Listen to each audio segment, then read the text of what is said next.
9470kHz, 9470kHz. 여기는 RBS입니다. 대한민국 헌법 제3조. 대한민국의 영토는 한반도와 그 부속 도서로 한다. 북한에 있는 동포 여러분도 헌법상 대한민국 국민입니다. 혹시 지금 북한을 탈출한 분들 중에 중국 외에 태국, 라오스 등 제3국에 계시다면 대한민국을 국적으로 이야기하십시오. 대한민국, 사우스 코리아라고 이야기하십시오. 그리고 제3국에서 대한민국 대사관을 찾아가시면 됩니다. 대한민국 대사관을 찾아가세요.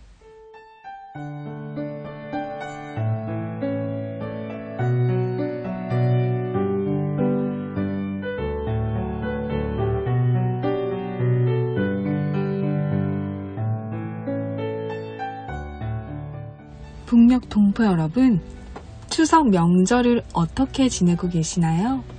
한국은 이번 연휴가 유난히 깁니다. 올해가 특별히 긴 이유는요, 개천절, 한글날 등 공식 휴무일과 주말이 함께 이어져서 열흘 가까이 휴일이 되고 있습니다. 물론 자영업자들은 내일부터 영업을 시작하는 곳도 있지만 대부분 이번 주 기간 모두 휴일로 보내는 한 주입니다. 이렇게 긴 명절 동안 외국으로 여행을 떠난 사람들도 참 많다고 하는데요. 그런데도 고향으로 향하는 교통체증도 역시 여전히 심하더라고요. 외국으로 고향으로 다들 떠났지만 서울 시내도 여전히 차가 많습니다. 긴 연휴 동안 다들 나들이를 많이 하나 봐요. 맑은 날씨가 아니라 계속 비가 오고 있어서 올해 슈퍼문이라고 하는 가장 큰 보름달을 비구름에 가려져 보지는 못했습니다. 슈퍼문을 보지 못한 것이 아쉽네요. 다음 이렇게 기나긴 연휴는요, 2044년이 된다고 합니다. 이때는 우리 북녘 동포 여러분과 통일 이후 함께 맞이하는 연휴가 되겠죠. 그날을 함께 기다리는 명절 되기를 소망합니다. 통일한국이 되면 더없이 아름다운 나라가 되리라고 믿고 기대합니다. 오늘도 함께 노래 들으신 후에요, 날씨 예보 전해드립니다.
북한 종합 날씨 예보입니다.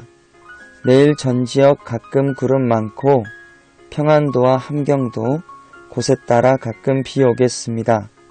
모레는 전 지역 대체로 흐리고 함남 곳에 따라 비, 평안도 곳에 따라 가끔 비 오겠습니다. 글피는 전 지역 대체로 흐리고 비 오겠습니다.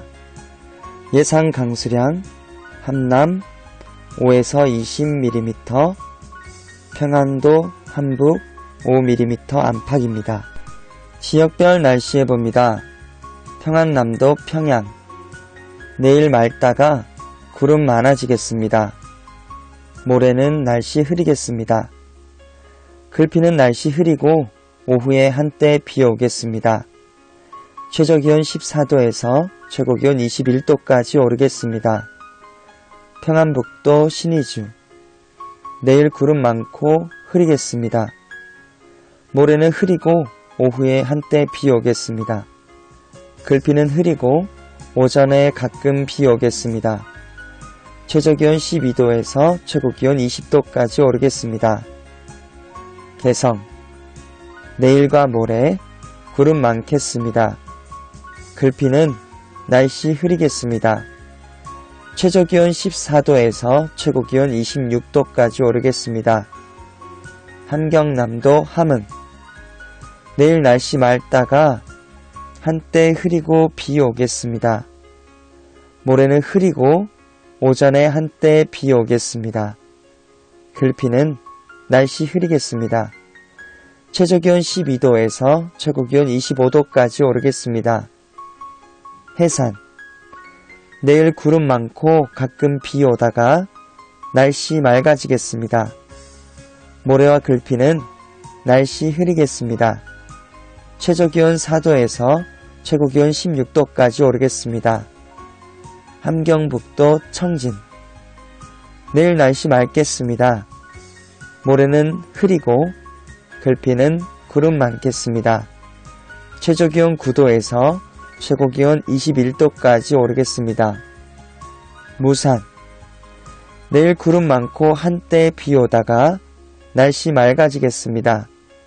모레와 글피는 날씨 흐리겠습니다. 바다 날씨 예보입니다. 동해 북부 앞바다와 먼바다 내일과 모레 날씨 흐리고 한때 비 오겠습니다. 글피는 흐리고 구름 많겠습니다. 파고는 앞바다와 먼바다 1에서 3m 정도 되겠습니다. 서해 북부 앞바다와 먼바다 내일 날씨 흐리겠습니다. 모레는 날씨 흐리고 한때 비 오겠습니다. 글피는 날씨 흐리고 한때 비 오겠습니다. 파고는 앞바다 1에서 1.5m, 먼바다 1에서 2m 되겠습니다. 오늘의 말씀 우리가 사랑함은 그가 먼저 우리를 사랑하셨습니다. 그가 먼저 우리를 사랑하셨습니다. 우리가 사랑함은 그가 먼저 우리를 사랑하셨습니다. 요한일서 4장 19절 말씀. 아멘. 이상 날씨였습니다.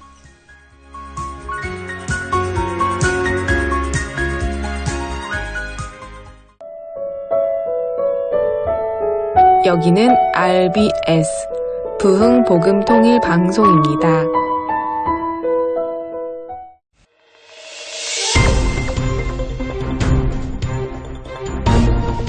한반도 소식을 들려드립니다. 북한식 가미카제, 자살 특공대를 방불케 한 러시아 파병군 영웅화 작업이 이어지고 있습니다.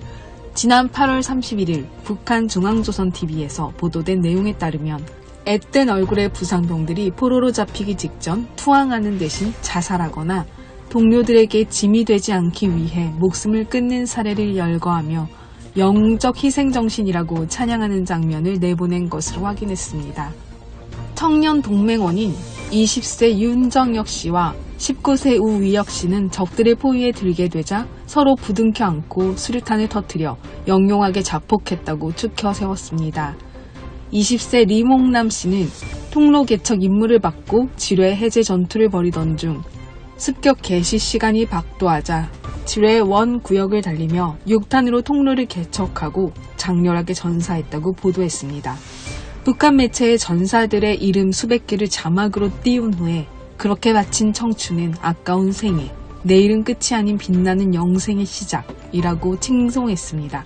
북한은 자폭 영웅이라는 공식 용어가 있는데 김정은은 북한군들이 파병될 때 내부에 철저히 숨겼으나 외부의 소식을 통해 알게 된 주민들의 불신을 덮기 위해 자폭 전술을 대대적으로 영웅화하고 있습니다.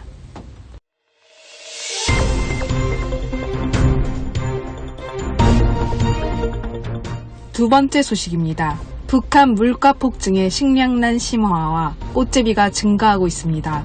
북한의 식량난은 올해 더욱 유난합니다. 시기적으로 추수를 앞뒀으나 식량난은 더욱 심각해진 상황입니다. 몇 달 사이 급격한 물가 상승으로 하루살이를 하는 주민들은 더는 버티지 못하고 꽃제비로 전락한다는 소식입니다. 이렇게 된 배경의 가장 결정적인 이유는 북한 주민들의 월급이 10배 인상됐으나 식량은 증가하지 않아 돈의 가치가 떨어진 것인데요. 엎친 데 덮친 격으로 꽃제비가 늘어났다는 것은 가정이 파괴됐다는 것을 보여주고 있습니다. 특히 부모 가운데서도 어머니가 식량을 구하러 간 시간에 멀리 떠나 있으면 자녀들이 꽃제비로 전락하게 되는 사례가 많다고 합니다. 북한도 가시적인 위탁시설이 있으나 운영의 실상은 극도로 열악합니다. 이 시설에서 아이들이 견디기가 힘들고 배회하는 꽃제비 신세가 낮다고 여긴다고 합니다. 소식통에 따르면 주민들 사이에는 시장 경제를 도입해달라는 목소리가 높아지고 있습니다. 올해 북한 당국은 작황이 괜찮다며 공식 발표했으나 실상은 그렇지 않은 것으로 밝혀졌습니다.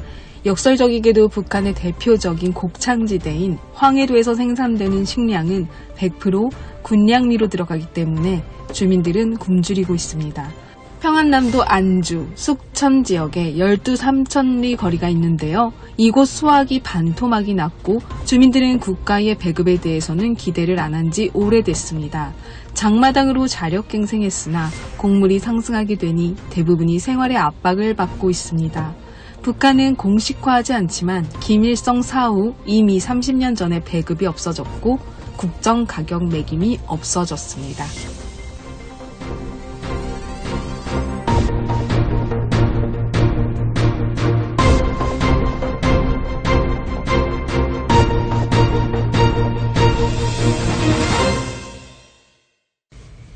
북한의 열악한 환경 중에서도 보육원에서 자란 한 소년이 있습니다. 그 소년은 23년 동안 북한이라는 곳에서 자라면서 희망이라는 것을 가져본 적이 없었습니다. 결국 탈북을 시도하다가 보입으로 끌려가서 갖은 고문을 받은 위력씨. 가느다란 숨만 붙어있던 것 같았던 상황에서 극적으로 탈출하여 3일 동안 죽을 고비를 넘기며 두만강을 건너 생명을 다시 얻게 된 이위력 씨의 이야기를 들려드립니다.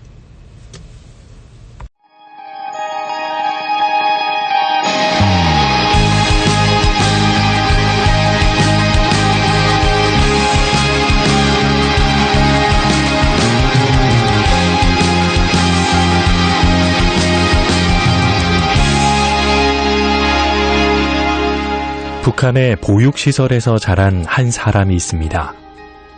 그는 그곳이 지옥 같았다고 말합니다. 그렇게 아프고 힘들었다면 그때의 기억을 다시는 마주하고 싶지 않을 겁니다. 하지만 그는 지금 자신의 어린 시절을 떠올리며 세상 곳곳에 부모가 없는 아이들을 찾아갑니다. 오늘 다큐멘터리 드라마 그곳을 떠나온 사람들에서는 어린 시절의 지옥 같았던 기억을 사랑으로 지워가고 있는 탈북 청년 이위력 씨의 이야기를 들려드립니다.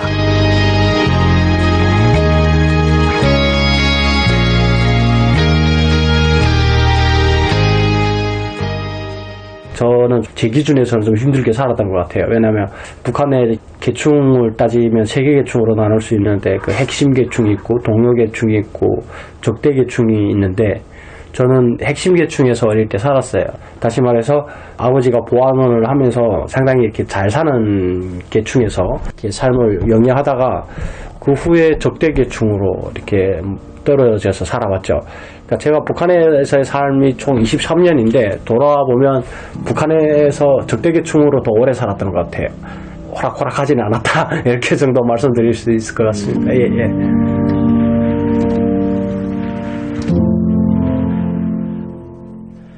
북한에서 적대 계층은 사회적인 혜택을 거의 받지 못한다고 하는데요. 지주, 자본가, 종교인, 정치범들이나 반당 판결을 받은 사람들의 후손이 이에 속한다고 합니다. 9살 때 가족과 헤어지고 이휘력 씨는 학원이라고 불렸던 북한의 고아 양육시설에서 자라야 했습니다.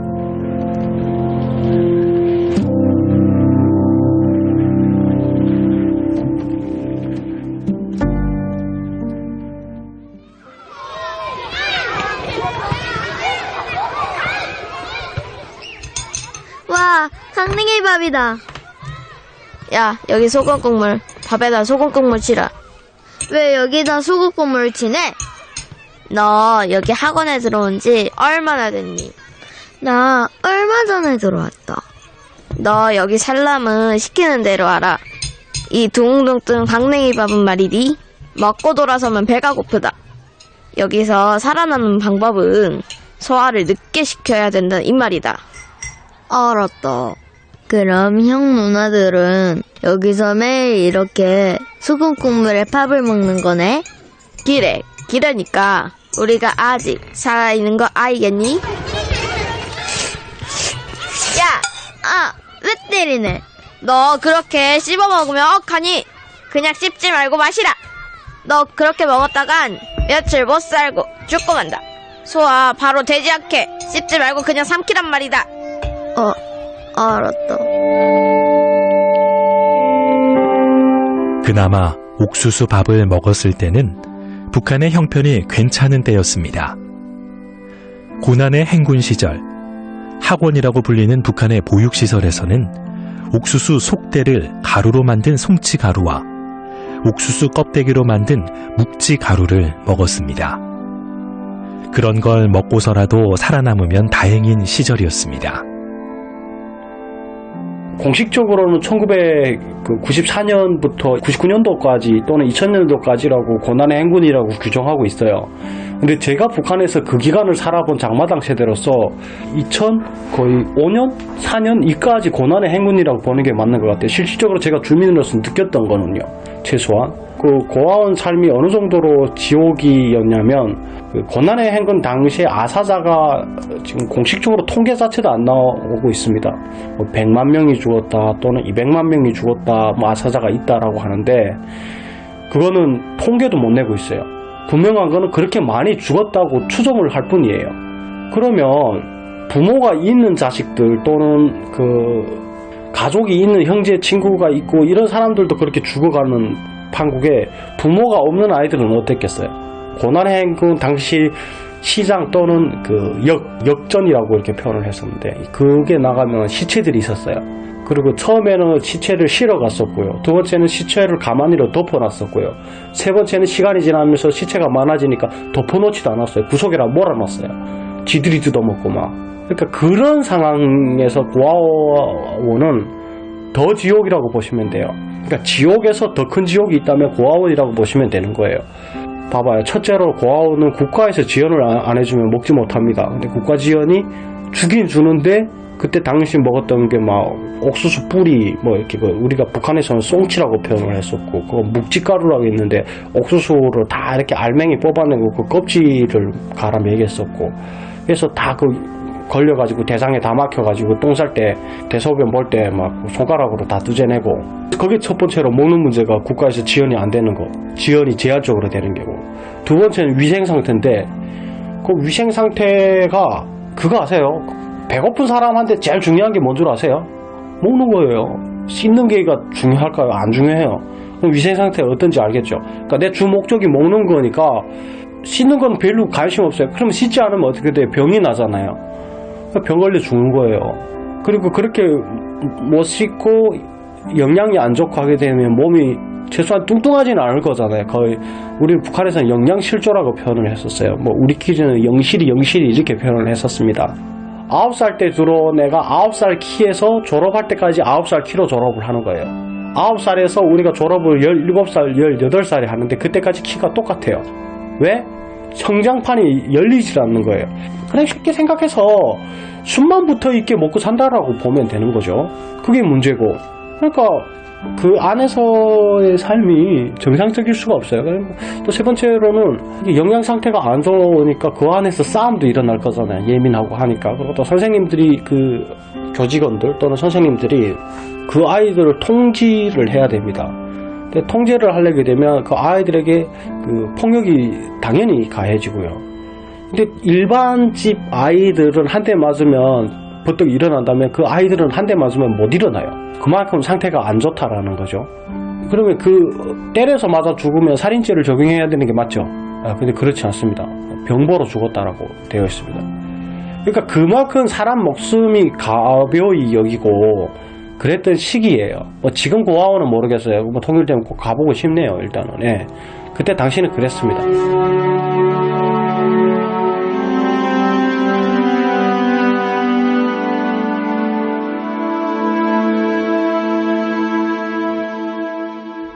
그 속에서 살아남은 위력 씨는 고등학교를 졸업하고 북한의 국가 건설에 동원이 되는 건설 돌격대로 나가게 됩니다. 평양에 나가서 돌격대 3년을 하면서 정말 열심히 일을 했거든요. 물론 다른 사람들도 다 열심히 했겠지만, 근데 제가 그렇게 열심히 일을 하면서 그 기대했던 건 딱 한 가지였어요. 그 조선노동당 입당이라는 게 있어요. 북한의 당원이 유일당이잖아요. 조선노동당. 그거 되기가 엄청 힘들어요. 북한에서 그의 유일한 꿈이었던 조선노동당 입당. 북한에서는 당원이어야만 받을 수 있는 혜택이 참 많다고 하는데요. 노동당 입당의 꿈은 그의 삶이 조금은 나아질 수 있다는 희망의 끈이었습니다. 하지만 그 꿈마저도 산산조각나는 순간이 찾아옵니다. 저 중대장 동지, 노동당 입당 청원서를 낸 지가 언제인데 왜 아직 아무런 답이 없습니까? 아이고, 위력동무는 당월 될 수 없다는 거 아직도 몰랐어? 예? 아니 그게 무슨 말입니까? 내가 당원이 될 목적으로 밤낮도 없이 어떻게 일했는데 이제 와서 나는 당원이 될 수 없다니 그게 무슨 말입니까? 아이고, 서류에 위력동무 부모가 적대계층으로 돼 있는데 위력동무가 어떻게 당원이 될 수 있겠어? 아니 토대가 나쁘면 당원도 될 수 없다니 이렇게 억울한 일이 어디 있습니까?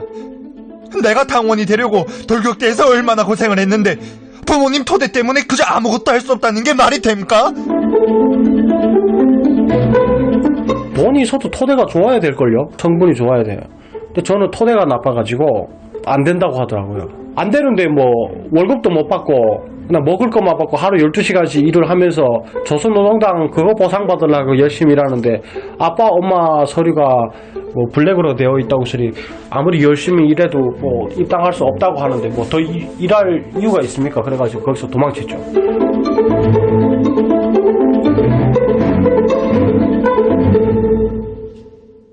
백올던 시절을 지나 오직 조선노동당 입당이라는 꿈만을 위해 열심히 청춘을 바쳤던 이위력 씨.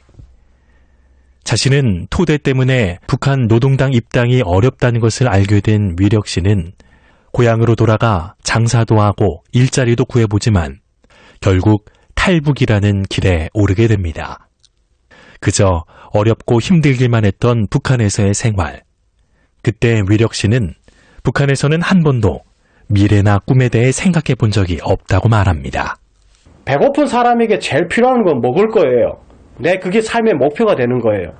북한에서 제가 돌격대 간 이유도 먹을 것을 찾아서 어찌 보게 된 것까지 갔기 때문에 나는 왜 이렇게 불행할까? 나는 왜 이렇게 힘들까? 물론 생각을 할 때는 있겠죠. 근데 그게 그렇게 거대하지는 않아요. 계속 그걸 위해서 고민할 새가 없어요. 내 삶을 지금 먹는 걸로 채워져 있기 때문에. 그래서 거기서는 정말 먹기 위해서 사는 것 같아요. 생리적인 욕구 그 단계다 보니까 북한에서는 나의 자아에 대해서 고민하고 내 삶에 나의 미래를 건설하고 내 과거를 뒤집어서 어떻게 내 미래를 건설할까 참 글쎄요. 그런 사람들이 있을 거예요. 분명히 있을 건데 그런 사람들은 아마 최소한 저보다 환경이 좋은 데서 자라난 사람들이 아닐까 싶어요. 근데 저는 그런 환경은 아니었습니다. 힘들게 살아가지고. 예.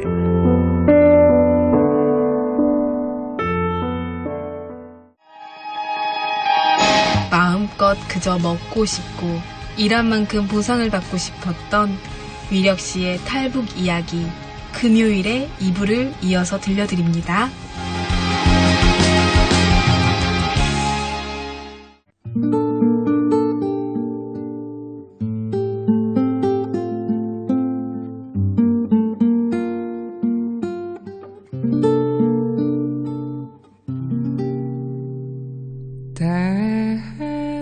때로는 너의 앞에 어려움과 아픔 있지만 담대하게 주를 바라보는 너의 영혼 우리 볼 때 얼마나 아름다운지 너의 영혼 통해 큰 영광 받으신 하나님을 찬양 오 할렐루야. 북녘 동포 여러분, 많이 어려운 시기지만 마음만큼은 풍성한 한가위 되시기를 소망합니다. 주님 안에서 정말 많이 사랑합니다. 저는 금요일 밤 11시에 또 찾아올게요. 서울에서 방한나였습니다. 너는 택한 족속이요 왕같은 제사장이며 거룩한 나라 하나님의 소유된 배